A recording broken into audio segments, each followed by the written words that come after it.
What if a quarter that looks completely ordinary could become a collector's prize simply because of what happened to it before it ever reached your pocket? The 1985 Washington quarter is not a famous silver rarity. It was made in enormous numbers, yet some examples have brought surprisingly strong prices when condition, mint mark, and exceptional quality come together, and that is where this coin becomes much more interesting.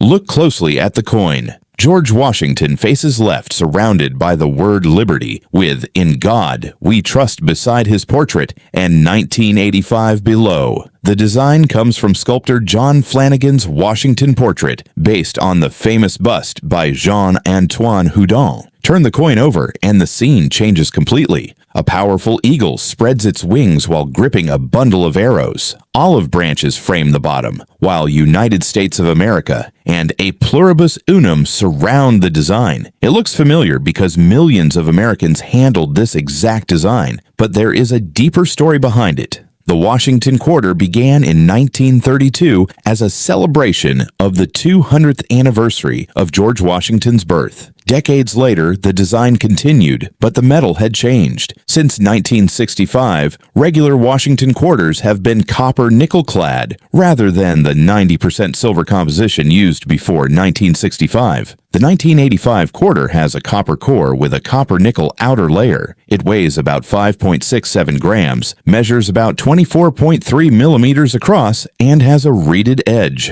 Now look at the tiny letter near Washington's hair. That little mark can change the identity of the coin. A P means Philadelphia, a D means Denver, and an S on a 1985 quarter indicates a San Francisco proof coin. Philadelphia struck 775,818,962 regular 1985 quarters, while Denver struck 519,962,888. San Francisco produced 3,362,821 proof quarters. Those numbers tell us something important. The normal 1985 quarter is not automatically rare simply because it is nearly 40 years old. Age alone does not create rarity, so why do collectors care? Because coin collecting is often a battle between quantity and quality. A worn 1985 quarter that spent years moving through cash registers may be worth little more than its face value, but imagine finding one that escaped circulation almost completely.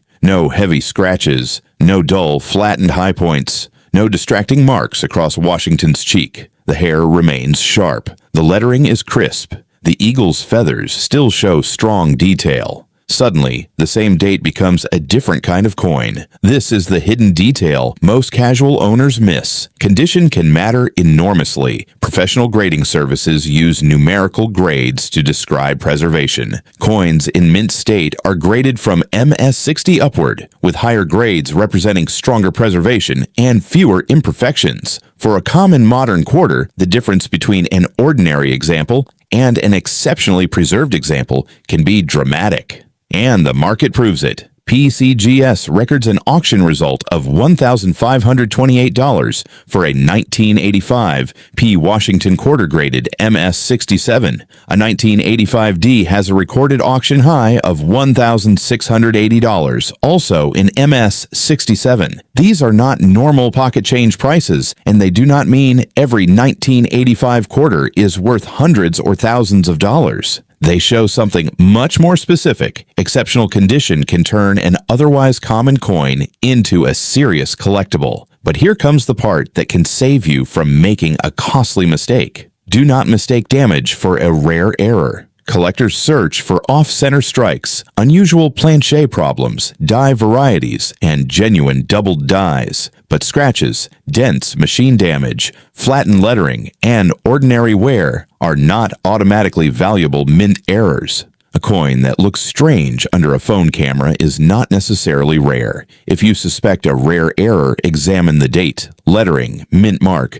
rim, and major design elements under good lighting. Look for something that appears to be part of the original strike, rather than damage that happened after the coin left the mint. And remember, not every rare coin story online is about a rare nickel, a silver coin, or a dramatic error. Sometimes the real discovery is much quieter. A common coin preserved at an unusually high level. That is what makes the 1985 quarter fascinating. Think about the journey. In 1985, this tiny piece of metal entered the American economy. It may have been placed into a cash register, carried in a pocket, dropped onto a counter, or saved in a drawer. It could have bought a small item, traveled across a state, and passed through dozens of hands without anyone noticing the year stamped beneath Washington. Then somehow it survived. Decades later, someone pulls it from an old collection or forgotten jar and sees that the surfaces are unusually clean. The coin is examined again. The mint mark is checked. The grade is considered. Suddenly, a piece of everyday history becomes a candidate for the collector's cabinet. That emotional connection is one reason coin collecting survives across generations. Collectors are not only buying metal, they are preserving moments.